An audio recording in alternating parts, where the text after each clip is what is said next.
జై శ్రీరామ్ అందరికీ నమస్కారం వెల్కమ్ టు న్యూస్ అఖండ నేను మీ కస్తూరి శ్రీధర్ మిత్రులారా మన భారత ప్రభుత్వం ఒక సంచలన ప్రకటన విడుదల చేసింది ఆపరేషన్ సింధూర్ కొనసాగుతుందని చెప్పేసి ఒక ప్రకటన అయితే వచ్చింది సరే ఇంతకు ఏం జరిగింది ఈ ప్రకటన ఎవరు ఇచ్చినారు ఆ కథ ఏందనేది ఈ న్యూస్ ద్వారా మీకు చెప్పే ప్రయత్నం చేస్తా ఓకేనా ఇటీవల పెహల్గాంలో ఈ తీవ్రవాదులు దాడి చేసి 26 మంది హిందువులను పొట్టన పెట్టుకున్న సంగతి మీ అందరికి కూడా తెలిసిందే హిందువులే లక్ష్యంగా ఈ ఇస్లామిక్ తీవ్రవాదులు ఈ దాడులను అయితే చేశారు భార్యల ఎదుటే బిడ్డల ఎదుటే వాళ్ళ భర్తను అదేవిధంగా వాళ్ళ తండ్రులను హతమార్చారు అర్థం తాను మీక పైగా మరణించిన వాళ్ళ భార్యలతో వెళ్ళి పోయి మోడీ చెప్పుకోమన్నారంట ఏది ఆ పోతు మోగోళ్ళు కాదురా మీరు అంత పోతు మోగోళ్ళు అయితే ఎదురుగా వచ్చి ఫేస్ టు ఫేస్ మరి కొట్లాడవచ్చు కదా కాదు నిరాయుధులైనటువంటి వాళ్ళను అమాయకులను కాల్ చేసి పోయి ఆ చెట్ల సాటిన పొట్ల సాటిన దాంకోవడం ఎందుక మీరు అంత పోతు మోగోళ్ళు అయితే పోయి చెప్పుకోమన్నోళ్ళు రావాలి కదా మరి ఎదురుగాను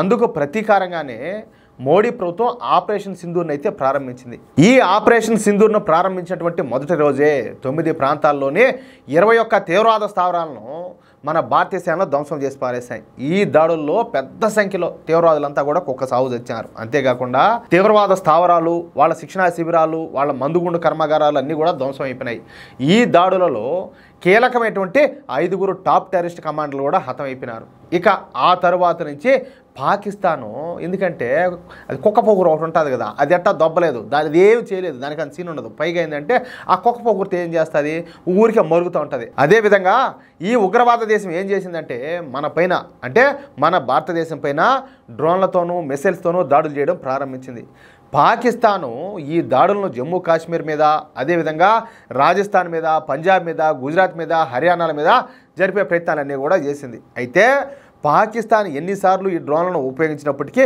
ఫలితం లేకుండా పోయింది ఈ పాకిస్తాన్ ప్రయోగించినటువంటి 500 డ్రోన్లను భారత్ అయితే ఏం లే పిసుకులు పేల్చేసినట్టు పేల్చేసి కూల్చేసిందనమాట ఈ డ్రోన్లన్నింటినీ కూడా పాకిస్తాన్కు దాని మిత్రదేశం అయినటువంటి టర్కీ దేశం సప్లై చేసింది విషయం ఏంటంటే 2023లో టర్కీలో భూకంపం వచ్చి వాళ్ళు శిథిలాల కింద పడిపోయి ఉంటే కనీసం వాళ్ళకి ఎటువంటి సదుపాయాలు కూడా అందుకుంటా ఉంటే ఎందుకులే మాట్లాడకూడదు కొన్ని విషయాలు మనమంతటా మనం ప్రపంచంలో అప్పటికి ఏ దేశం కూడా స్పందించాల ముందు మనమే ఔషధాలు కావాల్సినటువంటి అంత మెటీరియల్ అన్నీ కూడా యుద్ధ ప్రాతిపదికన అన్నింటి విమానాల్లో పంపించి ఆడ దగ్గరుండి మరి వాళ్ళకి అన్ని సేవా కార్యక్రమాలన్నీ చేసి సపరేట్ చేసి వచ్చాం ఏది పంక్ కదా పాలు పోసినట్టు ఇప్పుడు ఈ టర్కీ దేశం ఏం చేసింది ఈ దరిద్రం ఉండా కొడకలకు కావాల్సినటువంటి డ్రోన్లను మిసైల్స్ను అన్నింటిని కూడా సప్లై చేసి ఏది మన దేశాన్ని నాశనం చేసేదానికి పాకిస్తాన్కు సపోర్ట్ చేసింది అది నువ్వు యాడైనా ఉండు ఓడికి నువ్వు ఎంతైనా చేయి ఏమైనా చేయి ఓడికి అవసరం వచ్చినప్పుడు ఓడి అవసరం గడుపుకునేదానికి అది ఇదని చెప్పేసి నీ కబుర్లు చెప్తాడంతే వన్స్ ఓడి అవసరం తీర్పినాక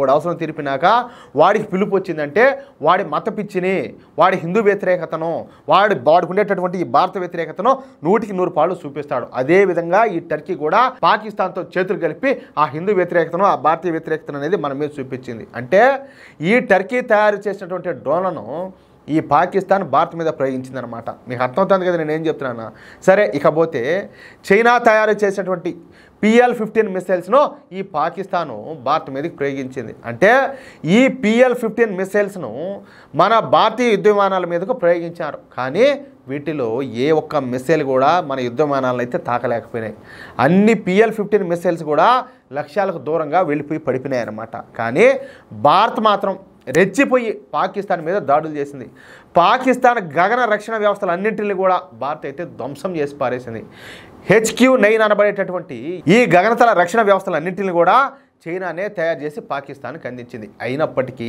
భారత్ కేవలం 10 లక్షల రూపాయలు విలువ చేసేటటువంటి కామికాజీ డ్రోన్లతో ఈ పాకిస్తాన్కు చెందినటువంటి రక్షణ వ్యవస్థలన్నింటినీ కూడా ధ్వంసం చేసి పారేసింది ఇకపోతే పాకిస్తాన్కు చెందినటువంటి 6 ఎయిర్ బేస్లను ధ్వంసం చేశారు అనేక పాకిస్తాన్ యుద్ధ విమానాలు కూడా కుప్పగూల్చారు ఇదంతా అయిపోయిన తర్వాత అమెరికా ముందుకొచ్చి నేను పెద్ద మనిషిని కదా ఏదా మేము అగ్రరాజ్యం కదా మేము పెద్దన్న పాత్ర పోషించాలి కదా అన్నట్టు వీళ్ళు ఏం చేశారు మధ్యవర్తిత్వం చేసి ఇరు దేశాల మధ్యన చర్చలు జరిపేలా ఇరు దేశాలను అమెరికా అయితే ఒప్పించింది సరే చెప్తా కొంచెం ఓపిక పట్టండి అందుకు భారత్ కూడా సమ్మతించి సరేలే నీ సంబడము నీ మురిపు మేమెందుకు కాదనాలా వాళ్ళ శుద్ధమేదో నువ్వు చూచావు కదా సరే కాదనేది ఉండాలి అట్టే కానిపోండి అని చెప్పేసి భారత్ కూడా ఒక మాట చెప్పింది ఆ విషయాన్ని మీడియాకు కూడా చెప్పినారు ఏదే కాల్పులను నిలుపుతున్నాము అన్నట్టు అర్థమవుతుందా?